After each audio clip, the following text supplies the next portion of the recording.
General صاحب، آپ کو لگتا نہیں ہے جو ہمارے ادارے یا جو انٹیلیجنس ایجنسیز ان چیزوں کو ریکارڈ کرنے کی اہلیت رکھتی ہیں، وہ ایک عام بندہ تو نہیں ہے اہلیت رکھتا، اس کے اوپر بھی کوئی چیک اینڈ بیلنس کا نظام ہونا چاہیے، کوئی مانیٹرنگ میکنزم ہونا چاہیے، کوئی اوور سائٹ ہونی چاہیے؟ جی ڈیفینیٹلی یہ انتہائی ضروری ہے، اور اگر یہ نہیں ہوگا تو جو حالات جس کے سے آپ دیکھ رہے ہیں، کوئی بھی ہو اس میں ادارہ، ان سب کے اوپر جب تک اس قسم کے چیکس اینڈ بیلنسز نہیں ہوں گے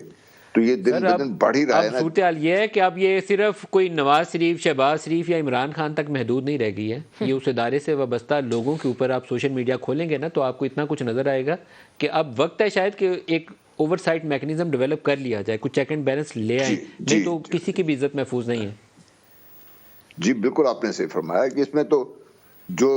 جس میں پہلے بھی عرض کی تھا، جو آج یہ کر رہے ہیں یا کروا رہے ہیں، جو شہ دے رہے ہیں، جو اس کو اپریشیٹ کر رہے ہیں، جو اس کا فائدہ اٹھا رہے ہیں، یہ سب ان کے گلے پڑے گی، ان کے یہ کوئی محفوظ نہیں رہے گا اس چیز سے۔ اس لیے اب بھی وقت ہے کہ جو سینئر لیڈرشپس ہیں ساری پارٹیوں کی اور باقی اداروں کے جو لیڈرشپ ہے، ان کو مل کے بیٹھ کے اس کو ختم کرنے کی بات کرنی پڑے گی ان کو، اور میرا خیال ہے کہ ذمہ داری اتنی جلدی اس کو ہم قبول کر کے اس کو سامنے لے کے آئیں اور چیلنج کو قبول کر کے لیں، اتنا ہی اچھا ہے۔ یہ سبھی ہمارا معاشرہ تو بہت روادار معاشرہ تھا، ہم تو ایک دوسرے گھر میں جھانکنے سے بھی ہمارے منع کیا گیا تھا، نہیں کر سکتے تھے آپ اس کو، بغیر دروازہ کھٹکھٹائے جب اجازت نہ ہو آپ اندر داخل نہیں ہو سکتے تھے۔ آپ نے تو اب کوئی جگہ محفوظ رہ نہیں گئی، کوئی